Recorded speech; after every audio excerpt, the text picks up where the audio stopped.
Welcome to Bet On It. I am Kelly Stewart, and this is your Thanksgiving Day special. That's right. Thursday, we have 3 NFL games and 1 Egg Bowl, and we'll get to that one at the end of the show. Let's bring in D'Angelo and Joe Raineri.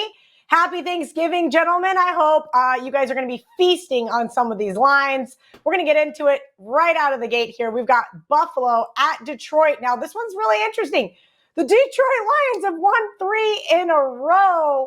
Now, the Bills had a nice bounce back after losing 2 weeks ago to the Vikings in this exact same stadium. So kind of a little advantage for them here. Now, we've also got a Detroit defense that I have just bagged on for the first 10 weeks of the season. Now, how they looked against New York and Green Bay, maybe that's going to be the difference maker here. Current line is +10 on the Wager Talk odds screen.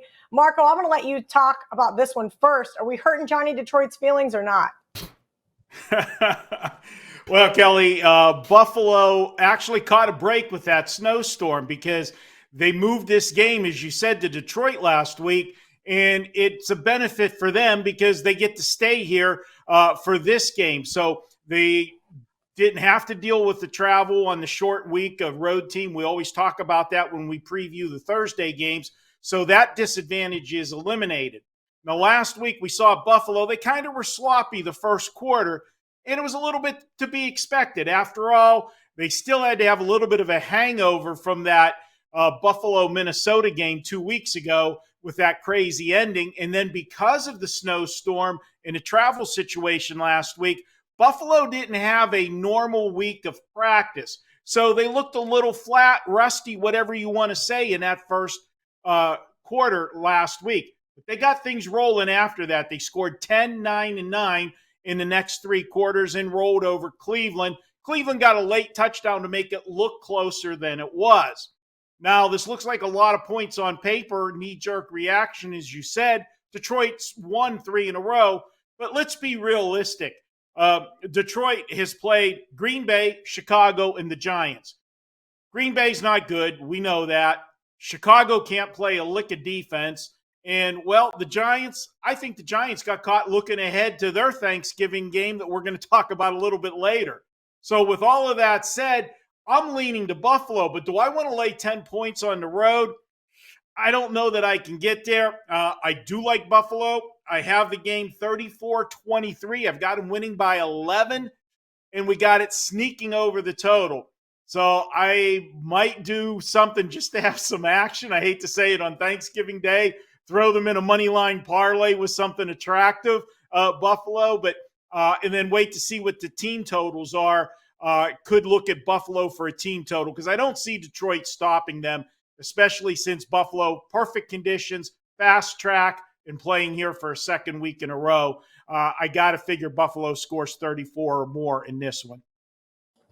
Joe, the big X factor for the Buffalo Bills has been their quarterback, Josh Allen. If he turns the ball over more than once a game, guess what? That is their demise. And I'm kind of looking at that here because I did mention that Detroit has been playing better defense. I think 10 points is too many, albeit the look-ahead line back in August was 9.5, so there's not a big difference there. But the 10 points on Thanksgiving seem rather tempting. I mean, you're right. First of all, Josh Allen on short rest. He's just a 500 quarterback there. 6-6-1, I believe, against the number on short rest. We've got so many conflicting trends going here between the Thanksgiving, the short rest, and these two teams because you have Detroit, who has scored over 30 points, 5 times already this year, and yet you've got one of the most profitable under teams here in the Buffalo Bills. So we've got a lot of ways going back and forth, and I can tell you, Cal, the market is agreeing with you because I'm starting to see a lot of 9.5s popping up across the board here. So it's tough to lay this kind of number on a short week against a Detroit team that is getting healthier, certainly has been playing better defense. Jared Goff, if this was in Buffalo, we'd be having a totally different conversation.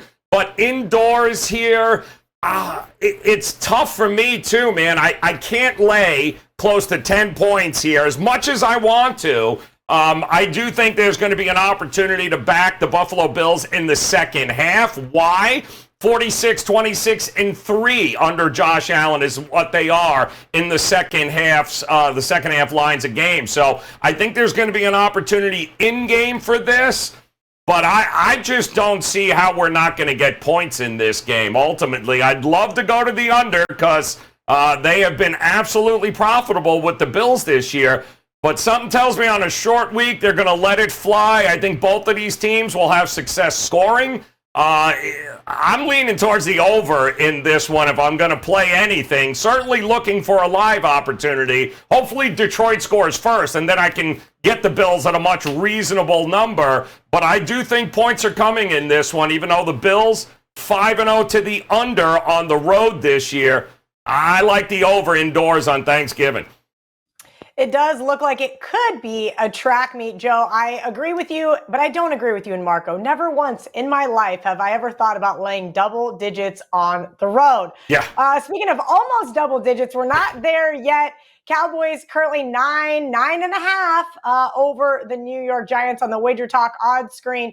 Now, the look-ahead line here, Joe, was 7. So I kind of feel like I need to pump the brakes on my Dallas love because, boy, did Dallas look good against Minnesota.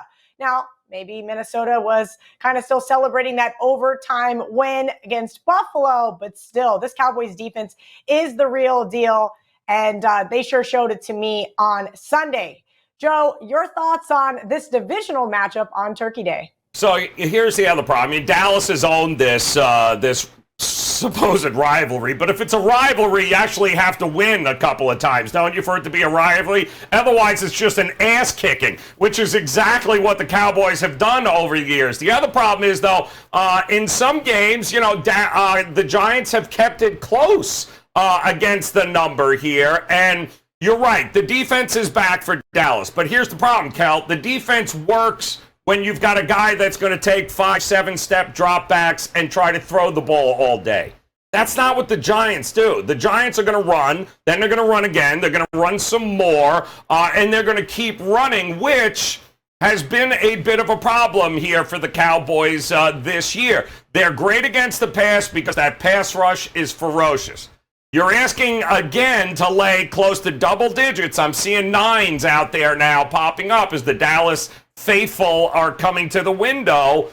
But, man, oh, man, Saquon Barkley, your leading rusher in the NFL. Daniel Jones, they lost the turnover battle for the first time last week against Detroit. You had Graham Gano missing extra points. It was a very strange game. But when they line up, if they can't stop Saquon, they can't stop, Daniel Jones and his mobility. I have a feeling this game's going to be much closer than the double digits or close to double digits that the market thinks the Cowboys are just going to run over this team. I'm not so sure of that. I think they clean up some of those mistakes from last year. I think Saquon's going to have success, and I think this game stays within 10 here. So I lean towards the Giants in this one. Marco, I agree with everything that Joe just said. Plus, who doesn't love betting against the Cowboys on Thanksgiving? It's been profitable for years. But do you think that is actually the market moving up on this Cowboys team or the bookmakers protecting themselves from teasers? It's both, Kelly. Obviously, we talk about people never get too excited about one result. And last week, you had Dallas have their best game of the year, 40-3. I was happy with it. I was all over Dallas. It was the best bet on the show for me last week. It was the best bet for my paid clients last week. It was my circa million and Westgate selection. I had Dallas every way you could have them last week. And it was a right spot for them. They were catching Minnesota off of the Buffalo game. You've had to feel that they were fat and sassy with the way that game ended. Amazing comeback by the Vikings. And Dallas was coming off a loss to Green Bay the week before. Perfect storm as far as the Dallas game side of it went. Now we look at the Giants. They looked bad last week against Detroit. Did they get caught looking ahead? I mean, it was a sandwich spot for them looking ahead to the Thanksgiving Day game. And as Joe said, for the first time, they did lose the turnover battle. Not only did they lose it, they lost it 3-0. You were -3 in turnovers. You're going to lose almost every NFL game. I'm sorry. I don't care who you are. So I look for them to bounce back this week. This line should not be 9. Personally, I had it at 7.5. 7.5 to 9 really doesn't mean anything as far as the landscape goes, other than what you said, Kelly, is this was a teaser protector. They were going to have so many teases on live to Dallas on Thanksgiving Day that they had to try to slow it down, and that's the only way to do it is to get this game to 9. I like the Giants because they are going to be able to run the football. Now, when you talk about Dallas and how good that defense is, it is, but they did give up 242 yards on the ground to Chicago and then 262 to Green Bay. Last week, Minnesota only, 240 and 207 were the rushing yards the last 2 games against Chicago and Green Bay. But last week, they held Minnesota to 73. So you say, oh, they rectified the problem. No, they didn't rectify the problem. Minnesota quit running the football. They were so far behind, they couldn't run the football. So I look for the Giants. If they can stay in this game at the onset, they're going to pound the football. And I think it shortens the game and it keeps them in it because Dallas has struggled this year at different times. In the first meeting, the Giants ran for 167 yards. Now, granted, that was earlier in the season when we had no Dak Prescott, but I'm going to go ahead and go with the Giants again here at the inflated number. Let's take them plus the points.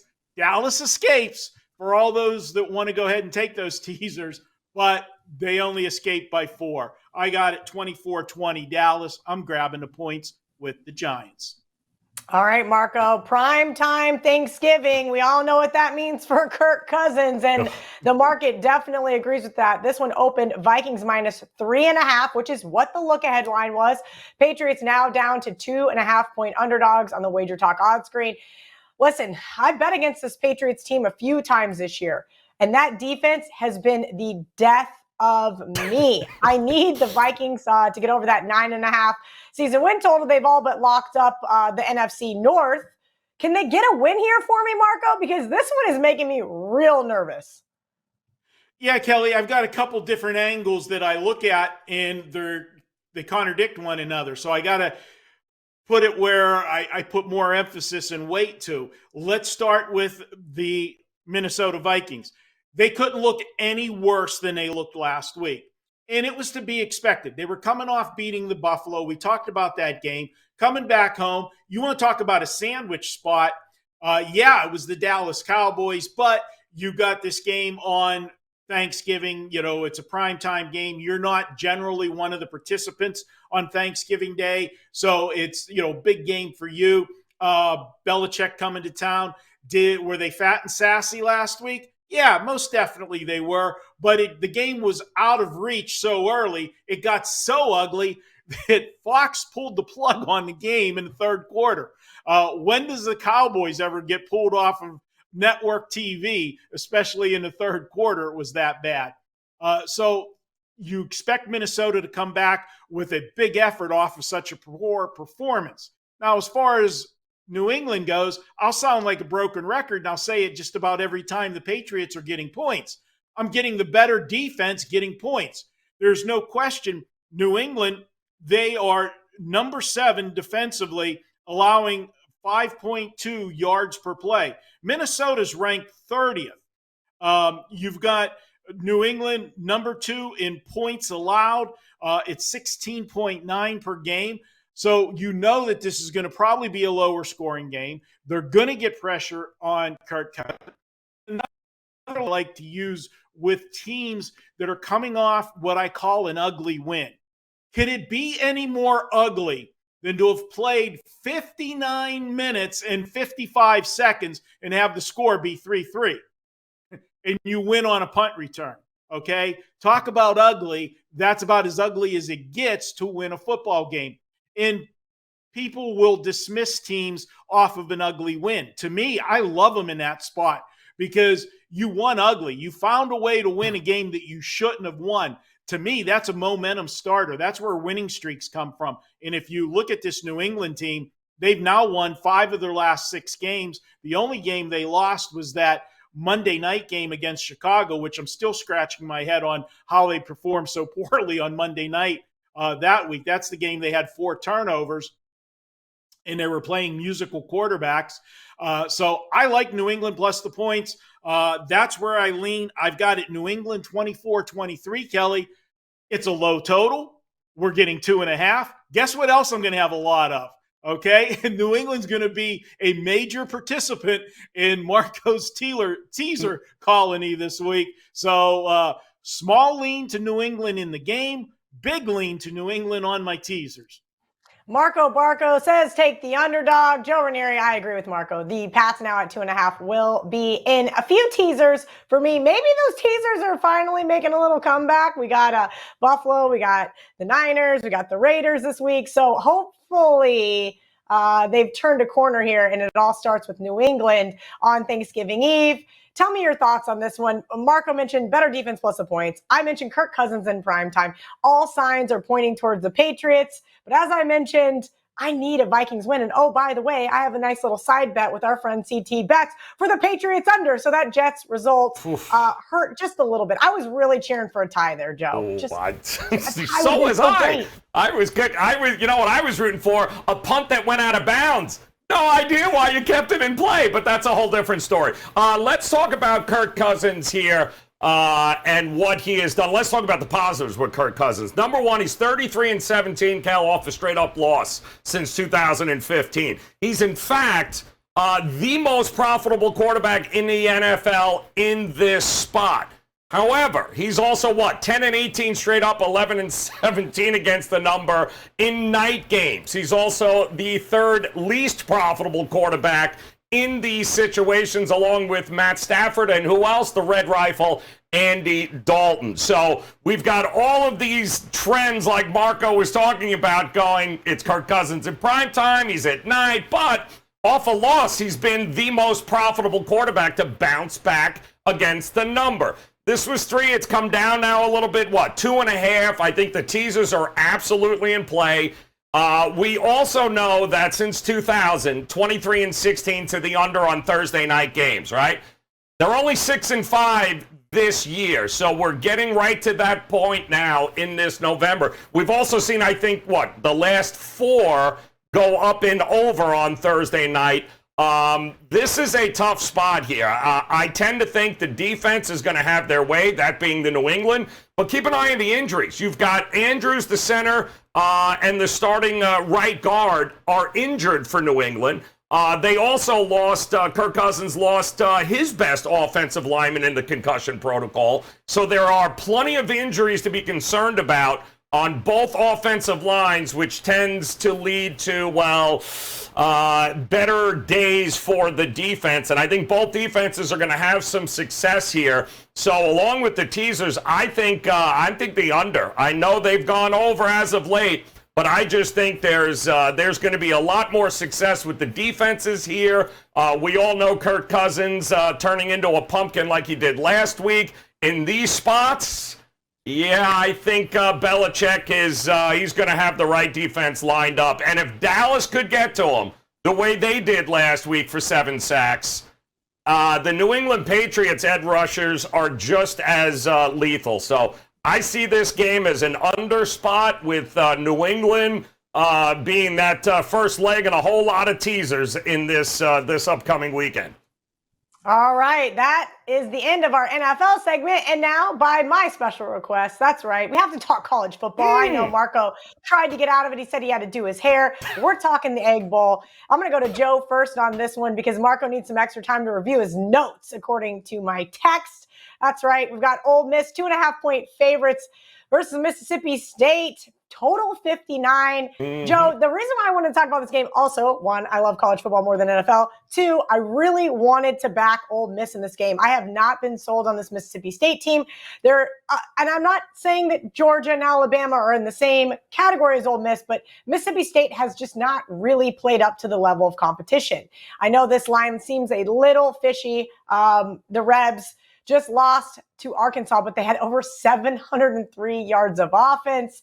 Lane Kiffin throws a wrench into the mix, or some random guy named Joe on Twitter that thinks he's a journalist decided to tweet out that Lane Kiffin was going to Arkansas. Lane fired back, said, you know, if I wanted to just guess what other people are going to be doing for work, I'd be you. So I love it. I'm eating my popcorn on Twitter last night, really enjoying the commentary. But I do have to wonder if that does throw a wrench into things here with the Rebels mentality. If you think your coach has one foot out the door, what does that mean for your playing style? At the same time, these two teams are rivals. Talk to me about the Egg Bowl, Joe. Well, you saw what happened last week, too, with them, right? I mean, they got thrashed there, Ole Miss. And now on top of that, right, their season is kind of blown up. They had an opportunity and had Alabama on the ropes, and they threw up all over themselves on that one. Now they followed that up with getting absolutely smoked. And now there are rumors abound that their coach is, I don't even know why the hell he'd be making this move, Cal. It's a lateral move. Unless they're, and I think they're where there's smoke, there's fire here. But unless the money is absolutely insane, why would you leave Ole Miss for Auburn? It's a lateral move. Whoever you could recruit at Auburn, you can recruit at Ole Miss. So I don't even understand what that is. But, 18, 19, and 20-year-olds in a locker room who showed up at Ole Miss to play for Lane Kiffin, you throw that out there, they're not stupid. They might think, they might start looking into things, and all of a sudden they're already weary about the season now that it's been blown up. This is a tough spot, and the only way I would ever play Mississippi State is at home. Ole Miss can't stop the run, but guess who doesn't run? Mississippi State here. So then it's going to become either a game of, all right, let's drop back and throw the ball a million times and see what happens. I worry about that Ole Miss mentality right now in that locker room. It's a rivalry game, which is great, but boy, oh boy, it just looked like a deflated Ole Miss season last year. The rumors can't help. I can only look at Mississippi State in this one here, given the fact that I would only trust them at home in this spot to get it done. I think Will Rogers is going to have some success here. I think this is a high-scoring game, but I can only look at Mississippi State. Where there's smoke, there's fire, Cal. There we go. I was waiting for you to make a comment on the total here, 59. I was looking at this one last night going, whoa, what am I missing here? Do they think Mississippi State isn't going to score like they did in Tuscaloosa? Marco, can you make this line make sense? Well, Kelly, just to touch on what Joe said, the wrench in the whole works here obviously is the Lane Kiffin story. Because to be honest with you, I had Mississippi circled as a major play for me. Last week, I had a big play on Arkansas, and it was a textbook Marco play. Why? Because they were coming off playing their guts out the week before against Alabama. They come up short. They already have 8 wins, so they're bowl eligible. They had nothing to play for last week against Arkansas, who was still playing for a bowl game. And they had this game on deck on Thanksgiving against your arch rival. That was the sandwich of all sandwiches, and that's why my clients got a 4% best bet on Arkansas. So I'm all set to unload on Mississippi here until the Lane Kiffin news. You have no way of knowing what is going to happen and how these kids are going to react. I like the matchup with Mississippi. Joe broke it down perfectly. The one weakness is not the strength of Mississippi State, so that doesn't bother me. Is there going to be points in this game? Hell yeah, there's going to be points in this game because they're both going to throw the football all around the place. But Mississippi can also run the football. They ran the football last week for 463 yards. I don't think I've ever won a game where I gave up 463 yards on the ground, but somehow I did last week. I think both teams go up and down the field, and if there's a lack of intensity, I think it's on the defensive side with these teams. So for me, I've got Mississippi winning this 37-31. That gives me a vote for Mississippi minus the 2.5. I've seen it drop to 2 in some places. I think the public is going to react that way with the rumor. And if you add that up, that's 68. That's over 59. Ooh. So I like the over as well, Kelly. Sounds like Marco and I are in lockstep there. I did tweet last night. I was like, come on, Lane. Couldn't we just keep this under wraps for one more week? Because I, too, had Mississippi circled in this spot. All right, guys, I hope you're ready because I'm going last this time. I'm throwing a wrench into things because, well, it's Tuesday morning and I still haven't decided who my best bet for Thanksgiving is going to be. Marco, please give us your best bet for this Thanksgiving. All right, my best bet for Thanksgiving, I'm going to go with the New York Football Giants. I'm going to take them plus the points. I am going to take the buy high on them. They're getting the most points, or I should say going against Dallas at the high water mark. They couldn't look any better last week. Give me the Giants. This is an NFC East. I'm looking for that old style game. Give me the 9 points with the Giants. Joe Raineri, here we go. What are we taking? What do we have, a first half total or something? No, I'm just going straight money line. Give me the New England Patriots to just smack Minnesota once again. We see this every year, Cal, don't we? There gets this point where Minnesota and Kirk Cousins look so unbeatable, and then they go through this lull at some point where they lose 3 out of 4, probably a couple of games they shouldn't have lost. But I trust Bill Belichick and this defense. And this was the first time. I mean, how many more games are they going to win by 1 score, Minnesota? This is a 2.5-point line here that they are laying at home on Thanksgiving, and I don't buy it. I still think they're a fraudulent team, and I think Belichick and that defense is yet another going to be a shining example of the glaring weaknesses that this team has. Give me them on the money line. I don't want your 2.5 points. I want it on the money line, and I'll use them in teasers as well. Joe wants that plus 130 with the Patriots, and I'm going to take the double digits with the Detroit Lions because I need a raise from Johnny Detroit, and I want him to be happy. No, all jokes aside, this Lions team has definitely superseded my expectations, more particularly as late. Now, there's a case to be made here for Josh Allen and the Bills that they need to win this game. Listen what they've got going on here. They lost the Vikings, and that really hurt their home field advantage hopes here. And Marco, I did want to correct you live, so I'm going to correct you now. They did not stay in Detroit. Everything that I was told was that they did fly home because the staff said something around the routine or something of that magnitude. So they do have to travel back. So they went, only probably an hour and a half flight to Buffalo, back and then back again, right? No big deal. Not some major travel, but I did want to correct that. As I mentioned, this is a Lions defense that has really started to impress me as of late. And I think that if they can get Josh Allen to turn the ball over, they can keep this within double digits. I took the 10, as Joe mentioned. There are 9.5 starting to pop up. So if you like the Lions with me, it is time to bet them now. Do I think they're going to win this game? I'm going to say no, but we've seen some crazier things happen on Turkey Day. So happy Thanksgiving to all of you. Let's bring Joe. There we go. Marco and Joe back in. They can wish everybody a happy Thanksgiving as well. We appreciate you guys hanging out with a special Turkey Day edition of Bet On It from Joe, Marco, and myself. We'll see you Wednesday. Until then, let's bet on it.